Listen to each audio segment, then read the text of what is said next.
Good morning. দুই কন্যা পরিবারে তোমাদের সবাইকে স্বাগত জানাই। কেমন আছো তোমরা সবাই? আজকে সকালের ছাদ থেকে ব্লগটা শুরু করলাম। দেখো ছাদে কি সুন্দর গাছগুলো হয়েছে, আর শীত পড়তে না পড়তেই গাছগুলো যেন আরও সুন্দর হয়ে উঠেছে। আর শীতকালে তো জানোই গাঁদা ফুলগুলো কি সুন্দর ফোটে। তো কিছু গাঁদা ফুল লাগানোই হয়েছে। গোলাপটাও খুব সুন্দর হয় এই শীতকালে, আর সাইজটাও বেশ বড় বড় হয়। আর দেখো কালারটা কি সুন্দর গোলাপের। আর এদিকে দেখো বেশ কিছু পিটুনিয়াও লাগানো হয়েছে। আর এই পিটুনিয়াগুলো ফুটতে দেখলে মনে হয় যে শীতকাল এবার এসেই গেল। কেননা পিটুনিয়া তো অন্য সময়ে অত সুন্দর হয় না, শীতকালেই খুব সুন্দর হয় পিটুনিয়াগুলো। তো এই হলো আমার ছাদের গাছপালা।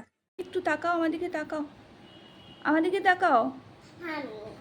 ওরে বাবা, নাচ করো নাচ করো।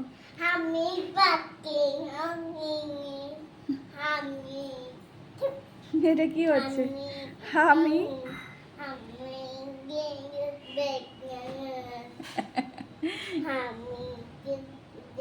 তুমি গান গাইছো? ও, এটা তোমার গান, হামি হামি। বাহ বাহ বাহ। শাড়িটা ভালো করে পরো। হ্যাঁ, শাড়িটা ভালো করে পরো। বাহ, খুব সুন্দর। এদিকে তাকাও, নম করে দাও। কেমন করে নম করে? আজকে বাজার থেকে ও নিয়ে এসেছে লোটে মাছ। তো এখন আমি বানাবো লোটে মাছের ঝুড়ো। চলো তোমাদেরকেও দেখাই কিভাবে লোটে মাছের ঝুড়ো রান্না করতে হয়।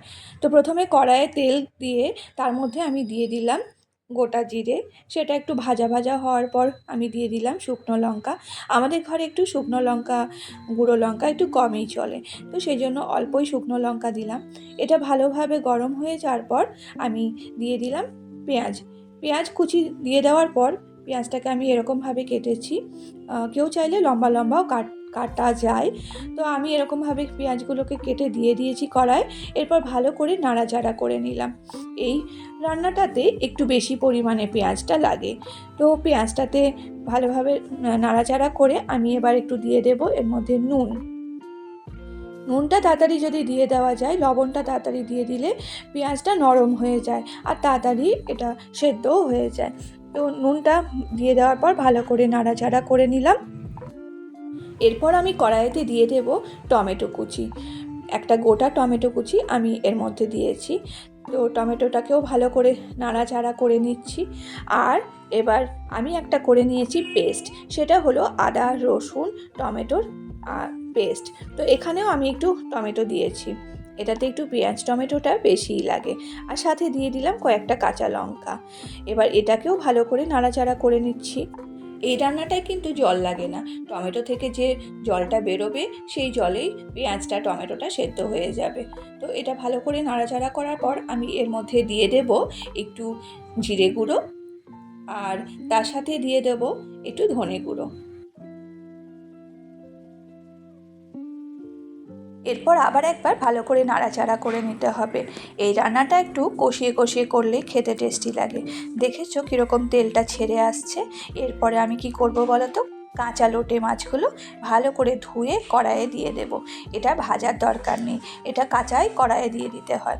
তো কাঁচা লোটে মাছটা আমি কড়াইয়ে দিয়ে দিলাম। এবার এটাকেও ভালো করে মশলার সাথে নাড়াচাড়া করে নিতে হবে। লোটে মাছ জানো তো ভীষণ নরম হয়, আর এর কাঁটা থাকে না, একটাই মাত্র শিরদাঁড়া থাকে। তো তোমরা কে কে লোটে মাছ খেতে ভালোবাসো অবশ্যই কমেন্টস করে জানিও। আমার ঘরে অবশ্য এই রেসিপিটাই খেতে বেশি পছন্দ করে। যাই হোক, কথা বলতে বলতে বেশ ভালো করে নাড়াচাড়া করে নিচ্ছি। এরপর আমি দিয়ে দেব পরিমাণ মতো হলুদ। এতক্ষণ আমি হলুদটা দিইনি, আমি হলুদটা লাস্টেই দিই। হলুদটা লাস্টে দিলে ভালো কালারটাও আসে, সেই জন্য। মাছগুলো পুরো ভেঙে গেছে আর মশলার সাথেও ভালোভাবে মিশে গেছে। এরপর আমি যেটা করব, আলতো করে আমি শিরদাঁড়াগুলোকে তুলে তুলে ফেলে দেব।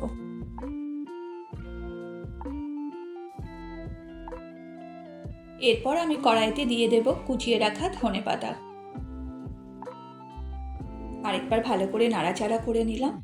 ব্যাস হয়ে গেছে, এসে গেছি শেষ পর্বে। আর আপনারা যদি চান এখানে একটু লঙ্কা গুঁড়ো দিতে পারেন। আমার ঘরে লঙ্কা গুঁড়ো চলে না বলে আমি দিলাম না। তো হয়ে গেছে আমাদের লোটে মাছের ঝুড়ো রেডি। এবার এটাকে আমরা সাজিয়ে নেব প্লেটে। গরম গরম ভাতের সাথে এই লোটে মাছের ঝুড়োটা খেতে বেশ লাগে। তোমরাও অবশ্যই একবার ট্রাই করে দেখতে পারো এই রেসিপিটা। শীত তো পড়ে গেছে, ধনেপাতাগুলো কি সুন্দর বাজারে এসেছে আর কি ভালো গন্ধ। ওই ধনেপাতা যদি একটু ছড়িয়ে দেওয়া যায় ওপর থেকে, তাহলে তো তার আরও টেস্টটা অন্যরকম হয়ে যাবে, আরও ভালো লাগবে। আমার মা বলে যে শীতকালে তো একটু যে কোনো রান্নায় একটু ধনেপাতা দিলে তার যেন স্বাদই অন্যরকম হয়ে যায়। যাই হোক, তৈরি হয়ে গেল আমার এই রেসিপিটা। ভালো লাগলে একটু কমেন্টস করো। দেখা হবে তোমাদের সাথে পরের ব্লগে।